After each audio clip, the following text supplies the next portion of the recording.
you up.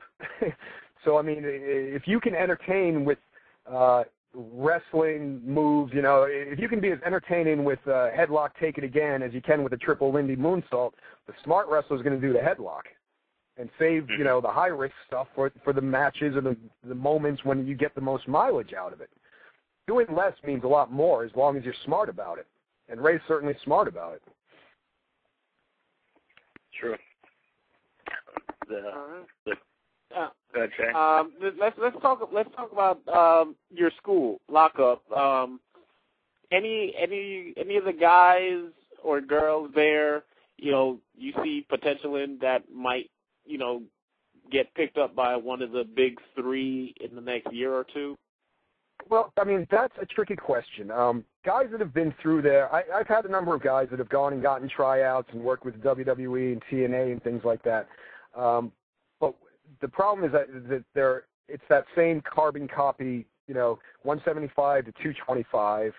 The guys that are instantly going to get picked up are the guys that are huge or have some crazy, unique look about them. A lot of my students, and it's not a knock on them, it's not that they can't make it, but it has to be that absolute right place, right time, due to circumstance. They're athletic, they've got good bodies, but, the 180-pound guy that, does a couple of moves and, they're a dime a dozen. Now, in terms of I think that some of my students have a really good grasp on psychology and how to connect with an audience, but they just have to, it comes down to experience and getting their name out there. And anybody's got a chance of making it. It's a roll of the dice, really. Can you get seen by John Laurinaitis on this particular night, and will he watch the match, and if he does he like it? There's a million guys that have been to WWE tryouts, TNA tryouts, and just they have all the potential in the world, but for whatever reason, that night, the light bulb didn't go off for the creative crew. So, I mean, I think anybody, be it athletic, fat, slob, or, a giant Hulk Hogan-looking figure, anybody has a chance to make it or not make it. And that's the thing that's really frustrating about wrestling, especially the young guys. They all get into it, and I want to be on TV, I want to be at the WWE. And I approach every student, especially the new ones that come in, don't be here if your goal is to make a career out of it. You're here because you love pro wrestling and you want to do it. Whether you make it or whether you don't make it, you're always having a good time in the ring. You're living your dream. The odds of making it are 1 in a million, and aspiring wrestlers had better understand that. And you do it because you love it. And how did you catch your big break? Did you send a tape into ECW, or did someone see you and recommend you? Nope. I had been wrestling in California for about 3 years and had enough tapes together. I put together a little video package, and I just mailed them out to every promotion I could find. It was WWF, not TNA, WCW, Smoky Mountain, ECW, Japan, All Japan, New Japan, just any promotion I could find an address to, I sent one out. And a few weeks later, I had a call from ECW. They saw something they liked, and they said, hey, what I did was I made a video, like a music video of a montage of all of my different moves and spots, and I got a call from Taz and said, hey, we like the way you look, but we want to see a couple complete matches. So I sent them 3 or 4 tapes of complete matches, and then they said, hey, we like your attitude, we like your wrestling. If you can move to the East Coast, we'll use you. So I packed up my bags and moved to New York, and they put me on every show till the day ECW went down. Right.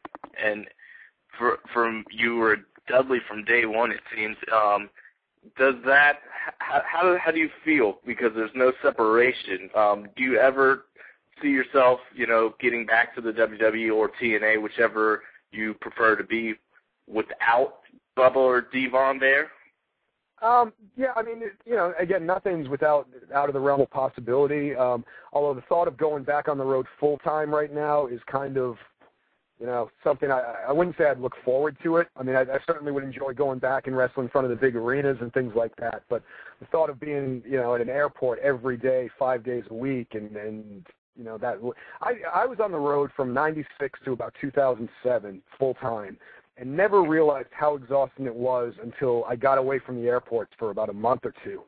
And then I just kind of relaxed and went, oh my God, that's the most exhausting decade you could possibly imagine. Would I go back given an opportunity? Yeah, I'd go back. Whether it's with Bubba or D, I mean, I really love working with those guys, but I'm not sure if the WWE would ever take me back without those guys. Again, it's not that I've ever pursued. I mean, I've never called them up and said, hey, can I get a job back? I just think that's the nature of the beast. My character is forever tied with those guys. I could do it. I wouldn't. I would feel comfortable wrestling solo, without them. But who knows? You never know in this business. It's always a little crazy. What's your relationship with them? Is it casual, or do y'all, call from time to time? Yeah, no, I talk to them. We've been through so much together. I mean, they're really close. I talk to them probably on a monthly basis. And it's one of those things. No matter what happens with their life and my life, we're so tied from our past and our history that I'll always consider them my closest friends. You just can't avoid that. So they're really tight, and I can always rely on them. They can rely on me, and yeah, I do speak to them on a regular basis. But, I don't know. That's cool, because it seems like from what you hear that there's people who are close friends in the wrestling business are few and far between. I kind of disagree with that. I mean, especially if you've been on the road for a long time with guys. My closest friends are all guys, especially from the ECW guys, but guys I traveled with, went to war with, and lived the life. I mean, you can't help but get close when you go through that much travel, wear and tear, ups and downs, highs and lows. You bond, and I think no matter what happens, no matter how long it's been since I've seen somebody, when I see them, it's always a hug, a smile, and just you know each other. You know everybody. Their heart. Yeah. Well, I've got one from John. He's kind of asking a two-parter. Because he's from Rhode Island, he's wanting to know if you're still living in the Rhode Island area, and then he wants to know which company, did you enjoy being in the most and had the most fun in, ECW, TNA, or WWE? Well, yes, I'm still in the Rhode Island area, and it has to be ECW. I mean, because we were riding the wave. We were, excuse me, we were the cutting edge. The wrestling world's eyes were on us always. No matter how big the WWF was getting, everybody was always, ECW is going to be a threat. It does, we were setting the bar. And WWF was watching us and copying us. WCW was watching us and copying us.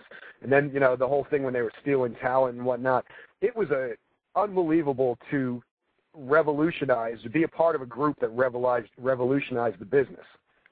And that's really what we did. I mean, I was there for the last 5 years of the company, and the changes, we went from, wrestling in front of 300 or 400 to 3,000 or 4,000.